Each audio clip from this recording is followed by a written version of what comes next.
खुलुमबाय। दिनै फुंबिलिनि बे 2025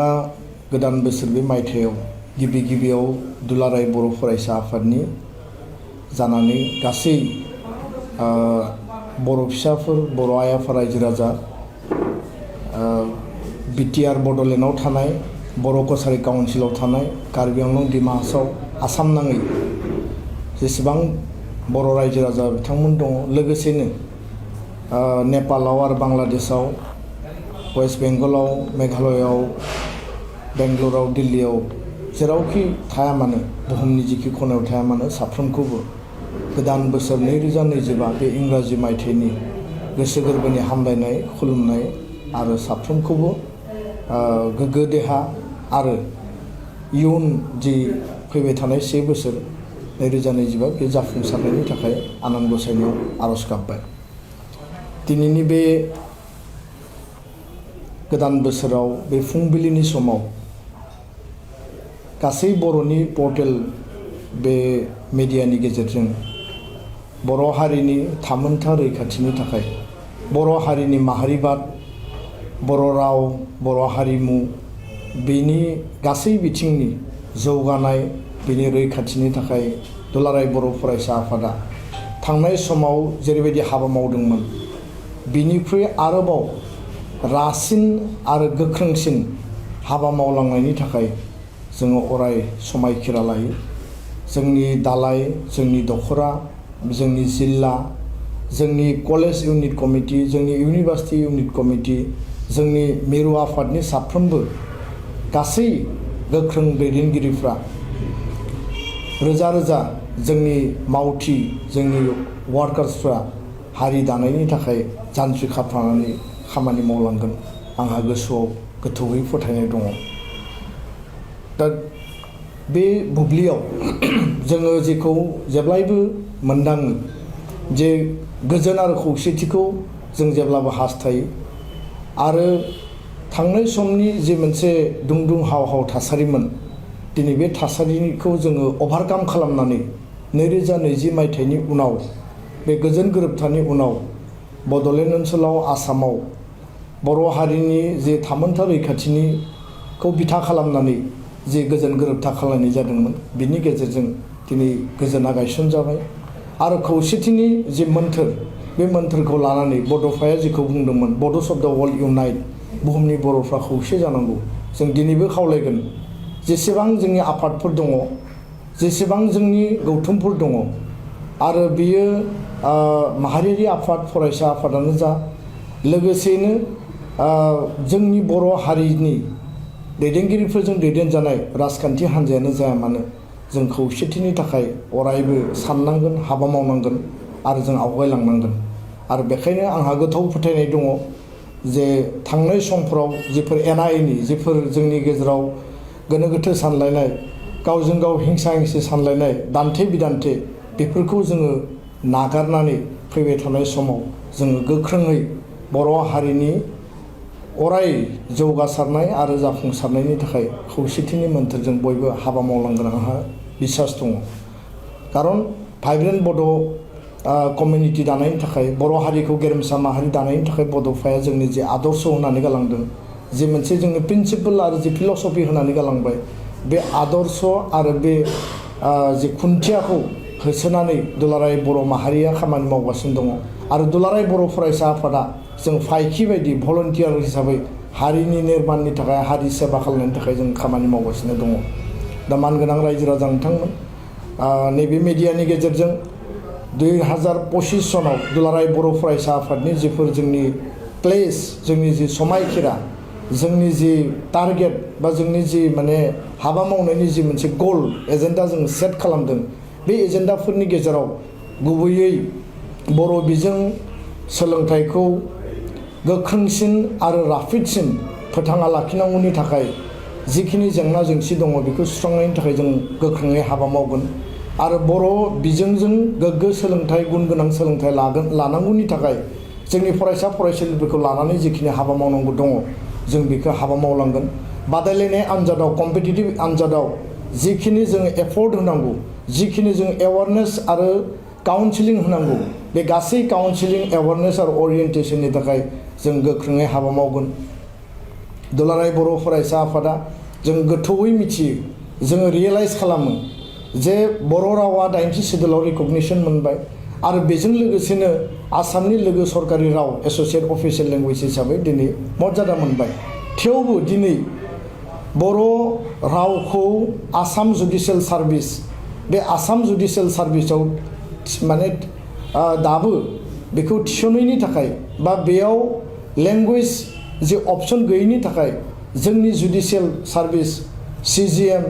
बा नोङो माने सेसन जाज बा नोङो बायदिसिना जिखिनि हाइ कोर्ट बा डिस्ट्रिक्ट कोर्टनि जाजेसफोर दङ बे लेभेलनि एपइन्टमेन्ट आरो रिक्रुटमेन्टनि जे आनजाद जुडिशियेल सार्भिसनि आनजादाव बन्सित जानो गोनां जादों बिनि थाखाय जोङो सरकारखौ नारसिनगासिनो दङ आरो सिटेट जि मिरु लेभेलाव खुङो गभर्नमेन्ट अफ इन्डिया खुङो बे सिटेटआव L1 लेंगुवेज अपसना बर' दासिमबो गैयैनि थाखाय जिहेतु आसाम सरकारा गोदानै टेट खुंफैनाय नंलिया आरो बेखायनो LP आरो ME पर्यायनि एपइन्टमेन्ट आरो रिक्रुटमेन्टनि थाखाय सिटेटआव जोंनि केन्डिडेटफ्रा बर' लेंगुवेज अपसनजों बिथांमोना क्वालिफाइ जानांगोन दा बे अपसना गैयैनि थाखाय दिनै जोंनि माने फरायसा फरायसुलि केन्डिडेटफ्रा बन्सित जानांदों बे मोननै इस्युखौ लानानै दुलाराय बर' फरायसा आफादा गोख्रोङै खामानि मावगासिनो दङ आरो गोनां जायोबा गणतान्त्रिक पन्थानि गेजेरजों जों आवाज आरो गणतान्त्रिक जोङो प्रतिबादि बा धर्ना हाबाफारिनि गेजेरजों सरकारखौ जों एटेनसन ड्र खालामनो जोङो आरो गोनां जायोबा गणतान्त्रिक पन्थानि गेजेरजों जों आवाज आरो गणतान्त्रिक जोङो प्रतिबादि बा धर्ना हाबाफारिनि गेजेरजों सरकारखौ जों एटेनसन ड्र खालामनो जोङो माने बाध्य जागोन दा फैबाय थानाय बोसोराव जोङो मिजिंथिदों जे 101 बर' थुनलाइ आफाद एबसुनि जि मोनसे मेम'रेन्डाम दङमोन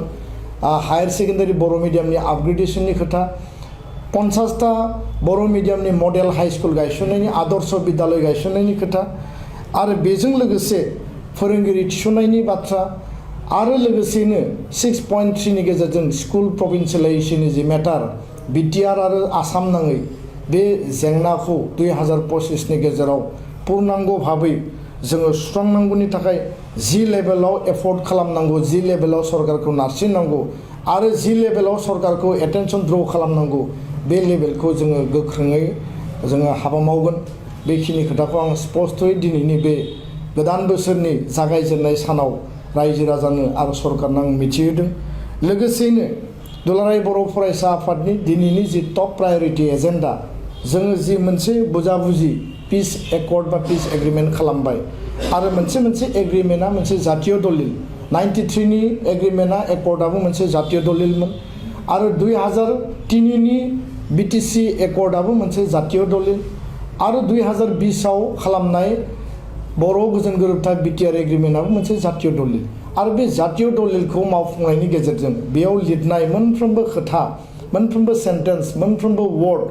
बेयाव माने दारि कमा जि थाया मानो भारत सरकार आसाम सरकारा मावफुंगोन होननानै जोंनो खोथा होदों आरो बे खोथा होनाय बायदि गासै खामानिफोरखौ मावफुंनांगौनि थाखाय दुलाराय बर' फरायसा आफादा गासै जिखिनि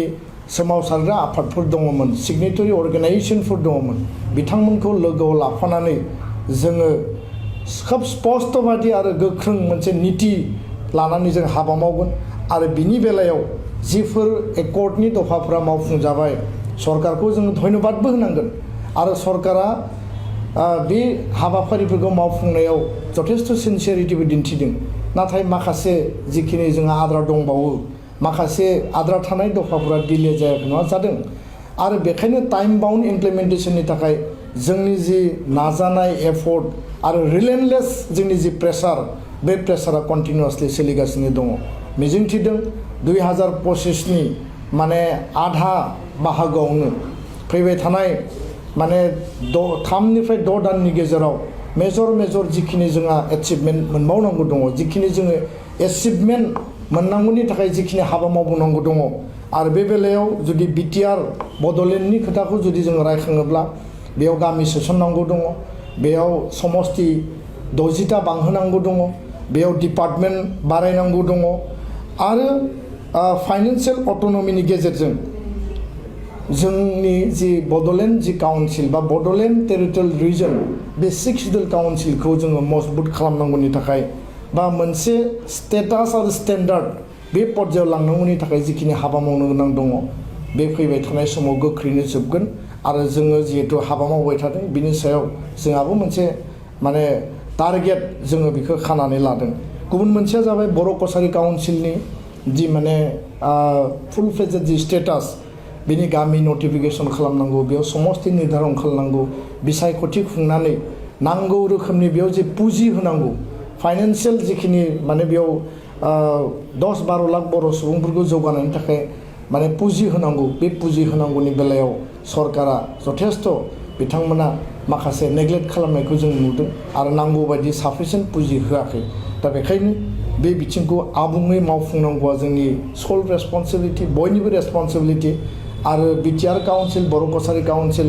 इउनाइटेडलि थानानै आसाम सरकारखौ नारसिननायनि गेजेरजों बे हाबाफारिखौ जों जाफुंसार होनांगोन। कार्बि आंलंनि बर'फोरनि एसटि हिलनि जि जेंना दङ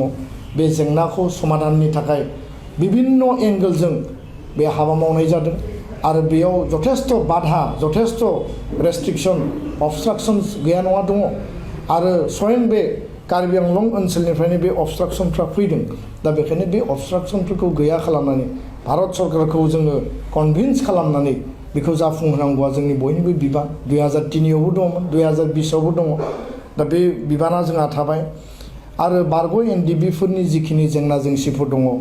बिथांमोननि गासै जेंना जेंसिखौ जेलाव थानाय जोंनि मार्टियार परियालनो रां अनसुंथाइ होनांगौ, रिहेबिलिटेसननि माने जोबथा मोनसे पार्ट दंबावो आरो फारसेथिं केस दैखांनांगौ बा उइद्र' खालामनांगौ दङ। बे बिथिंखौबो नोजोर लाखिनानै दिनै खामानिफोरा टाइम टु टाइम माने डिसकासननि गेजेरजों मोनसे फिनिशिंआव फैनायनि लामाखौ जों नुहुरदों। थारैनो आनान गसाइनायाव जोङो अरायबो आर'ज गाबगोन जे बे बिथिङा जोबस्रांनायनि उनाव गोजोन आरो सान्थिया माने पार्मानेन्टलि एस्टाब्लिश जागोन आरो जोंनि ओनसोलाव जिखिनि इउनिभार्सिटि, जिखिनि कलेज, सेन्ट्रेल इउनिभार्सिटि, रेलवे क'चनि माने वेगन वर्कशप बा फेक्टरि आरो लोगोसे जोंहा NIT गुबुन गुबुन जिखिनि इनफ्रास्ट्राक्चार जि डेभेलपमेन्टेल पेकेज बा इनस्टिटिउसनफोर दङमोन बे मोगथां महराव फैबाय थानाय समाव गोख्रैनो महर मोनगोन आरो जिहेतु मोनसे माने फाइनाल स्टेजाव दङ गोबां प्रजेक्ट आरो गोबां इनस्टिटिउसन बा इनफ्रास्ट्राक्चारा मिजिंथिदों। बिनि गेजेरजों बर' हारिया जिखौ माने हास्थायनानै जोङो सोमावसारदोंमोन आरो सोमावसारनायनि माने बे धारायाव बड'लेण्ड आलादा रायजोखौ बिथा खालामनानै जि सोमावसारनाय बा मोनथाम पलिटिकेल दाबिखौ लानानै जि सोमावसारनाय, बे सोमावसारनायनि धारायाव जोङो मोनथाम एकर्ड मोनबाय आरो बिटिआर एग्रिमेन्ट, बेनि गेजेरजों बिटिआर रिजन, बड'लेण्ड रिजन, बर' कसारी काउन्सिल, कार्बि आंलंनि बर'फोरनि सेफगार्ड आरो बिथांमोननि जि मोनसे जास्टिस गासै बिथिंखौ जोङो एटेनसनाव लानानै 2025आव जोंहा मावनो गोनां बिबाना आरोबाव बांबावबाय आरो 2025खौ टाइमलाइन खानानै जोंनि मेक्सिमाम लेभेलनि हारिनि जे धारायाव जोङो मोनथाम एकर्ड मोनबाय आरो बिटिआर एग्रिमेन्ट, बेनि गेजेरजों बिटिआर रिजन, बड'लेण्ड रिजन, बर' कसारी काउन्सिल, कार्बि आंलंनि बर'फोरनि सेफगार्ड आरो बिथांमोननि जि मोनसे जास्टिस गासै बिथिंखौ जोङो एटेनसनाव लानानै 2025आव जोंहा मावनो गोनां बिबाना आरोबाव बांबावबाय आरो 2025खौ टाइमलाइन खानानै जोंनि मेक्सिमाम लेभेलनि हारिनि जेंना जेंसिखौ सुस्रांनानै गोदान गोदान एजेन्डा माने साइन्स एन्ड टेक्न'लजि बा माने जोंनि जि माहारिखौ गोदान मोनसे बिथिंजों, गोदान मोनसे धाराजों हारि दानायनि थाखाय जिखिनि हाबा मावनो गोनां दङ बेखौ जोङो सुस्रांनांगोन आरो खावलायगोन जे बे गोदान बोसोराव जाहाथे बयनिबो जिउआ रैखाथि गोनां जायो आरो जि मोनसे जौ जुवानि थासारि, जि मोनसे उन्दै बैसोआव हाबा जानाय बा ड्राग्सनि जि थासारि, दा गोदान बोसोरखौ वेलकाम खालामनानै बयबो पिकनिक जानो थांदों, बयबो माने बेबायदि रंजानाय माखासे थासारियाव रावनिबो जिउआ जाहाथे आसखान्दा जाया बेनि थाखाय बिमा बिफा, गार्जेन, समाज बयबो जाहाथे गोख्रोङै नोजोर होगोन आरो गावबा गावबो मोनसे सांग्रांथि माने नोजोरजों दावबायगोन आं बेखिनिखौनो मिजिंथिनानै बर' हारिनि साफ्रोमबो सुबुंनिसिम आंनि खरगंग्लाय गोदान बोसोरनि फिन खेबसेबाव गाहाम हामलायनानै